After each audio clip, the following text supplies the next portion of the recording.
America ने Chinese students के visa reject करने शुरू कर दिए हैं और वजह है नेशनल सिक्योरिटी। लेकिन क्या ये फैसला अमेरिका के लिए ही मुसीबत बन सकता है?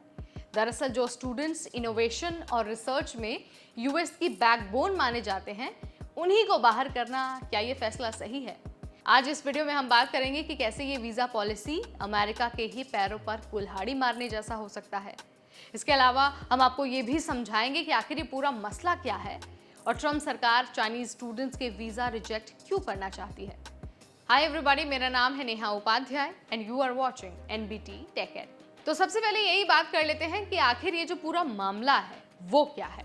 तो देखिए, यूएस ने हाल ही में हजारों चाइनीज स्टूडेंट्स के वीज़ा रिजेक्ट कर दिए और खासकर उन स्टूडेंट्स के जो साइंस, टेक्नोलॉजी, इंजीनियरिंग और मैथ्स यानी कि स्टेम फील्ड्स में पढ़ाई कर रहे थे। सरकार का कहना है कि कुछ स्टूडेंट्स चीन की आर्मी से जुड़े यूनिवर्सिटी से आते हैं और उनके जरिए टेक्नोलॉजी चोरी हो सकती है, यानी पढ़ाई के नाम पर स्पाइंग का डर है। और इसी डर की वजह से अमेरिका ने यह सख्त कदम उठाया है, यानी कि चाइनीज स्टूडेंट्स के वीज़ा रिवोक करने का फैसला किया है। अब सवाल ये है कि क्या इससे चीन को झटका लगा है? अब देखिए, इसका आंसर तो है कि चीन को झटका ज़रूर लगा है, लेकिन बहुत कम। लेकिन असली जो असर होगा वो खुद अमेरिका पर होगा। क्यों?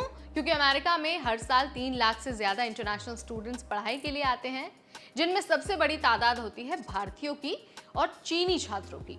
ये स्टूडेंट्स लाखों डॉलर की फीस देते हैं, जिससे यूनिवर्सिटी चलती है, रिसर्च होती है और प्रोजेक्ट्स चलते हैं। लेकिन अब अगर यही स्टूडेंट्स रुक गए तो यूनिवर्सिटीज़ को पैसा कहाँ से आएगा?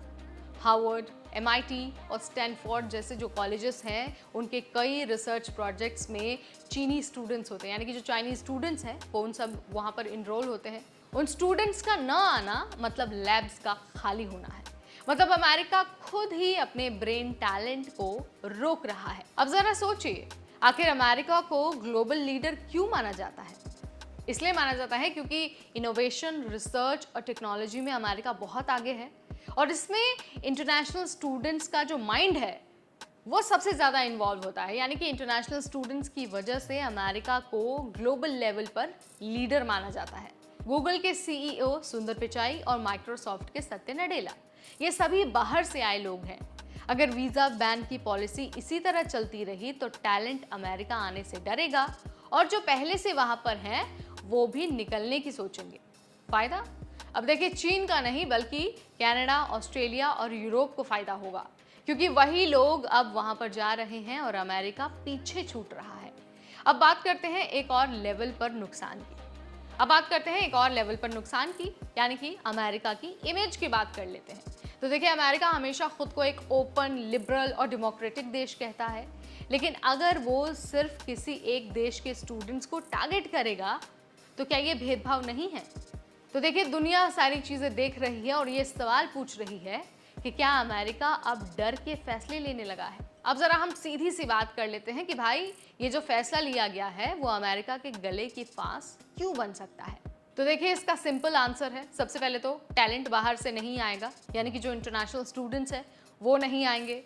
यूएस की यूनिवर्सिटीज़ की कमाई कम होगी, रिसर्च धीमी पड़ जाएगी और टेक्नोलॉजी लीडरशिप खिसक सकती है। मतलब कि अमेरिका चीन को नुकसान पहुंचाने बैठा था, लेकिन खुद को ही कमजोर कर बैठा है। ये एक तरह से खुद के पैरों पर कुल्हाड़ी मारने जैसा है। इसीलिए कई सारे एक्सपर्ट्स हैं जो ये कह रहे हैं कि इस पॉलिसी को दोबारा से रिव्यू करने की ज़रूरत है। तो भाई, ये पूरी कहानी थी यूएस वर्सेस चाइनीज स्टूडेंट्स की, और मैंने आपको ये भी बता दिया है कि कैसे अमेरिका का ये छोटा सा फैसला खुद अमेरिका को ही नुकसान पहुंचाने वाला है। किस किस लेवल पर नुकसान होगा, किस तरह की परेशानियां और किस तरह की चुनौतियां अमेरिका के सामने आएंगी, वो सारी चीज़ें मैंने आपको यहाँ पर बहुत आसान भाषा में समझा दी हैं। अगर वीडियो आपको पसंद आया है तो इसे लाइक और शेयर करना बिल्कुल ना भूलें। ऐसे अपडेट्स के लिए stay tuned to NBT tech add.